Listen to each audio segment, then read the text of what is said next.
ஸ்ரீ குருப்பியோ நமக. பெரியவாச்சரணம். ஹரஹர சங்கர ஜெய ஜெய சங்கர. பரணிதரன் எழுதின கருணை கடலே அப்படிங்கிறதுலேருந்து முதல் அனுபவம், பரணிதரனுடைய முதல் அனுபவம். நான் சொன்ன மாதிரி ஒரு ஸ்ரீதருங்கிற பேரில் தான் கார்ட்டூன் வரைஞ்சுட்டு இருந்தார். வாசன் சார் வந்து ஆனந்த விகடனுடைய ஓனர் வாசன் வந்து கூப்பிட்டு இந்த மாதிரி அவருடைய பெரியவாளுடைய உபன்யாசங்கள் எல்லாம் ஒரு சுருக்கமாக ஒரு ஆனந்த விகடனில் பப்ளிஷ் பண்ணலாம் அப்படின்ற ஒரு ஐடியா கொடுக்குறார். ஸோ இவர் தான் ஆல்ரெடி போயின்னு இருக்காரு உபன்யாசம் கேட்டுட்டு இருக்கிறதுக்கு. இவர் என்ன பண்ணுறார், ஆஹா நாம் தான் ஆல்ரெடி போயின்னு இருக்கோமே, எப்படி கரெக்டாக இவரும் சொல்கிறார், வாசன் சார் எப்படி கரெக்டாக சொல்கிறாருன்னு ரொம்ப சந்தோஷப்பட்டு இவர் வந்து சர்ப்ரைஸ் ஆகிட்டார். முதல்ல அதான் ஒரு கோஇன்சிடென்ஸ். அந்த அருள் கடாட்சம் கிடைக்கக்கூடிய நேரம் வந்தாச்சு. அப்போது இவர் என்ன பண்ணுறார், இந்த பரணிதரன் என்ன பண்ணுறார், பொன்மாரி அப்படிங்கிற ஹெட்டிங்கில் 500 வாரங்கள், ஒரு வாரம் இல்லை 2 வாரம் இல்லை 500 வாரங்கள் பெரியவாளுடைய உபன்யாசங்களை ஒரு சுருக்கமாக இன்றைக்கும் நீங்கள் பார்த்தீங்கன்னா அந்த பொன்மாரிங்கிற இது வந்து கிடைக்கிறது, அந்த கிளிம்ஸ் கிடைக்கிறது நம்மளுக்கு. ஸோ இப்போ வந்து என்ன பண்ணிட்டார் பரணிதரன் சொல்கிறார், பெரியவா வந்து நியூஸ் பேப்பர்லாம் படிப்பாங்கிறது தெரியும், அதனால் அவள் சொன்ன உபன்யாசங்களை கருத்துக்களை சுருக்கிறேன் பேர் வழின்னு ஏதாவது மிஸ் அவுட் பண்ணிட்டோம் அப்படின்னா தப்பாக போயிடும்.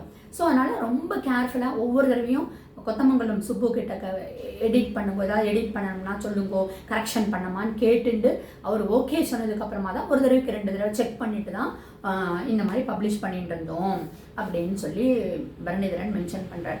ஏன்னா நான் ஒரு அபத்தமாக எழுதிட்டோம் அப்படின்னா அதனால் தப்பாயிடும் இல்லையா. சரி, இப்படியே அவர் எழுதின்னு இருக்கார். 500 வாரங்கள் போயின்னு இருக்கு. அப்போது ஒரு 2-3 வாரம் ஆன உடனேயே உதவி ஆசிரியராக இருக்கக்கூடிய கோபாலன், கோப்புன்னு சொல்லுவா, அவர் வந்து இவரை கூப்பிட்டு, பரணிதரனை கூப்பிட்டு, உன்னை பெரியவாளை நீ பார்த்துருக்கியா, பெரியவாளோட உனக்கு இன்ட்ரொடக்ஷன் ஆயிருக்கா அப்படி. இல்லை இல்லை அறிமுகம்லாம் ஆகலை, நான் போவேன், அவர் உபன்யாசத்தை கேட்பேன், ஷார்ட்டாக எடுத்துன்னு வந்துடுவேன் நான் அப்படின்னா. என்னது இது, இப்படி அவரை பற்றி எழுத ஆரம்பிச்சுட்ட, 2-3 வாரம் ஆயிடுத்து, அவரோட ஒரு அறிமுகம் இல்லாமல் இருக்குமா என்ன? எனக்கு வந்து பெரியவா வந்து என்ன கேட்டா, என்ன நேத்திக்கு கேட்டா என்ன, அந்த கோப்பு சொல்கிறார், உதவி ஆசிரியர் சொல்கிறார், என்ன கேட்டா பொன்மாரி அப்படிங்கிற ஹெட்டிங்கில் வந்து எழுதும் பரணிதரன் யார், பெரியவா வாயால இந்த பரணிதரன் அப்படிங்கிற வார்த்தை வருது. ஸ்ரீதருங்கிற பேர் தான் அவர் எழுதுறார். அப்போ அந்த கோப்பு சொல்கிறார், இல்லை இல்லை ஸ்ரீதர் அப்படிங்கிறவர் தான் அந்த கார்ட்டூன்லாம் வரைஞ்சி இது மாதிரி எழுதுறார் அப்படின்னோடனே பெரியவா ஒன்றுமே சொல்லலை, சிரிச்சுன்னு விட்டுட்டா. ஸோ அந்த கோப்பு சொல்கிறார், அப்போது ஒன்றை வந்து கேட்குறாரு அவர் பெரியவா, அப்போ நீ அவரோட ஒரு அறிமுகம் இல்லாமல் இருக்குதா எப்படி இருக்கும், நாளைக்கு நான் மடத்துக்கு போகிறேன், நீ என்னோட வா அப்படிங்கிறார். சரின்னு சொல்லிட்டேன்னு பரணிதரன் போகிறார். அப்போ போனால் மடத்துக்கு வெளியே நின்றுட்டு உபன்யாசத்தை கேட்டவர் முதல்ல உள்ளுக்குள்ளே போகிறார், ஷர்ட்டை ரிமூவ் பண்ணுறார். அந்த ஷர்ட்டை ரிமூவ் பண்ணிவிட்டு பெரியவா கிட்டக்க கொண்டு போய் அந்த கோப்பு வந்து இன்ட்ரடியூஸ் பண்ணி விடுறார்.